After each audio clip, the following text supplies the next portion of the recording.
Hey, what's going on, everyone? My name is Matt Jarbo. This is $3 Theater, and The Predator opens up tomorrow, and the reviews have been, they've been mixed.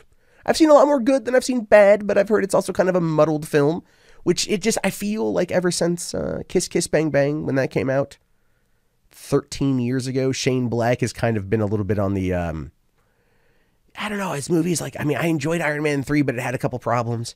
I enjoyed The Nice Guys, but it had a couple problems. And then this one I hear is enjoyable, but it had a couple problems. Maybe he's run into a bit of a rough patch. And this whole Fox cutting out the scene with the registered sex offender thing is not helping. Not to say what they did was a bad thing. That's not at all what I'm saying. I'm saying it's like the controversy surrounding it could in fact hurt the film. It could, and if it does hurt the film, it's going to be blamed on Olivia Munn. I'm just putting that out there right now. That's what's going to happen. They're going to blame it on Olivia Munn because she's the one that made a big stink about this and probably thought it would benefit the film. Probably did, but we'll talk about that. Anyway, Shane Black adds to his apology over casting a sex offender in The Predator. Now, it says he used the LA premiere of the film to continue apologizing for casting a registered sex offender in a bit part in the movie. 20th Century Fox cut the scene from the film soon after co-star Olivia Munn learned about the male actor's status and notified the studio. Munn had shared a scene with actor Steven Wilder Striegel. Now, and I get why she did that. She's clearly vocal in the Me Too movement. She's the one that accused Brett Ratner, that ended up costing Brett Ratner his relationship with Warner Brothers, and we haven't heard anything out of Brett Ratner in nearly a year. And so it does make sense that Olivia Munn would want to keep going, especially given the fact that the Me Too movement right now has kind of been in this bad state, if you will. It's being heavily criticized for what it's become versus what it was when it began. Now, the story has come to light and lead up to the franchise reboot that opens on theaters. Black spoke with the AP last night before a screening at the Egyptian Theater, calling the casting a stupid decision that I made that caused pain to his cast members, saying, I made an error in judgment that's irresponsible. I'm not just a kid who can say we're making movies in college and put your buddy in the movie. This was an adult decision with real responsibilities. I didn't vet somebody. I was a captain of that ship. It's my job to make sure these things happen, and I failed.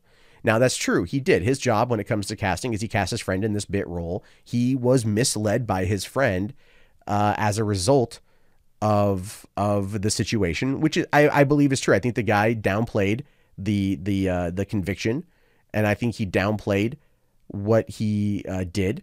And I think that Shane Black believed him because he believes in second chances. And I think Shane Black is one of the guys that's kind of been on this second chance revival in Hollywood. He was big in the early 90s, and then he kind of tapered off for a number of years.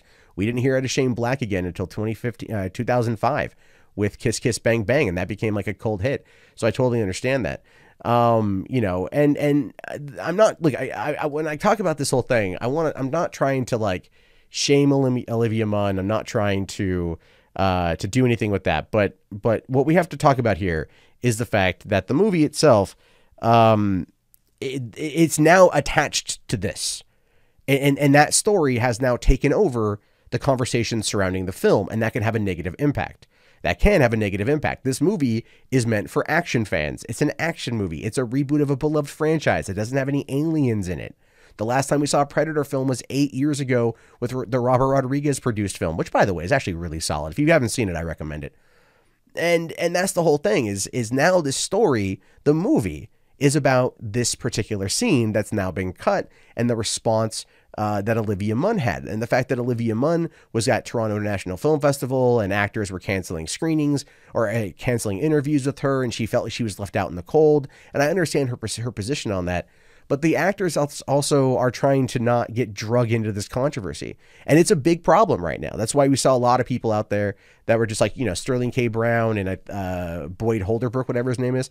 They were like, saying like, oh yeah, no. She's so brave for what she did. But they weren't joining her in any interviews talking about it because they don't want to end up getting drug into the fight, because the fight gets nasty and the fight gets disgusting. And it is about protecting people, and it is about everything else that goes along with it. But we also need due process, and we also need people to be allowed a second chance in life. And that's what Shane Black was trying to do. He probably said, "Oh, this guy had, you know, served his time. He served 10 months, I think, for this crime or these crimes. And then he had done it. So he, you know, he's trying to get a second chance at life after doing his time and everything else. But he didn't tell Shane Black everything.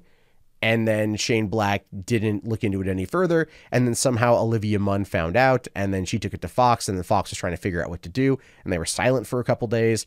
And as a result of that, that kind of caused more stress and more situations to kind of go awry.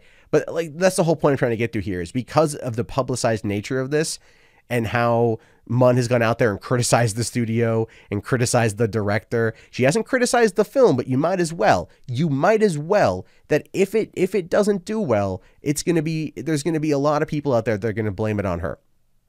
And I don't think that's right or that's fair, but I think that's what we're going to see. Now, I could be wrong, because according to Cinema Blend here, The Predator could actually set a box office record this weekend, which is a good thing, because they want to be number one, and they want to be number one for the 3 days, and they want the movie to do well.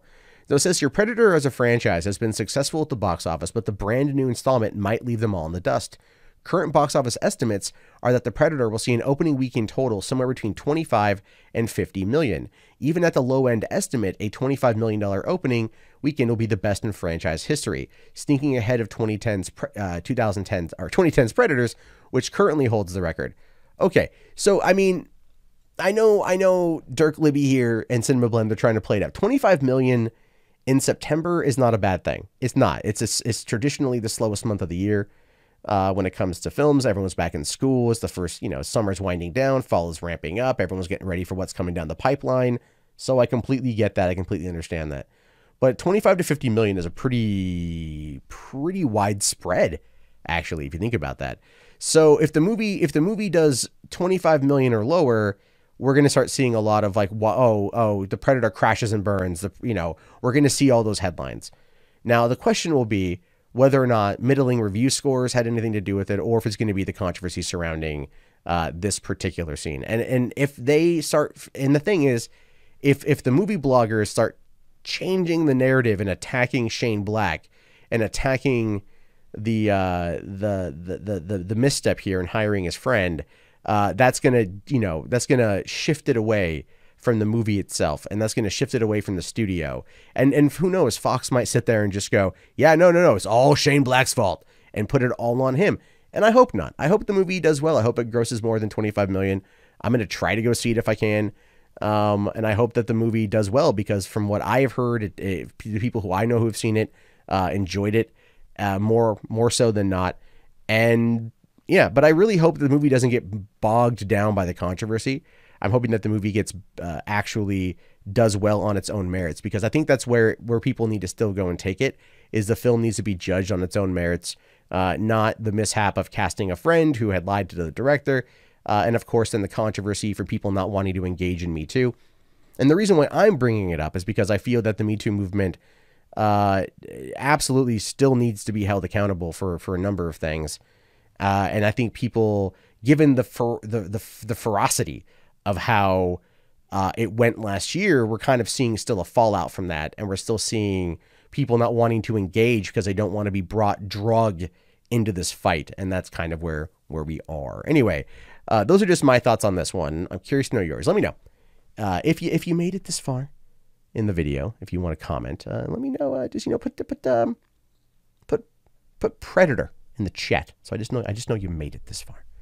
And if you guys haven't already, please thumbs up the video, subscribe to the channel, share it around if you want. If you want to help out, one of the best ways is just to, again, subscribe, click on that bell, and then help out Patreon, patreon.com/mundanemat. A lot of things coming down the pipeline in regards to that here. So hopefully you guys want to support 3 Buck Theater in that way. And I'll talk to you all later. Have yourself a fantastic day. Hope you go see Predator. Let me know if you do. Have a great one, and peace out.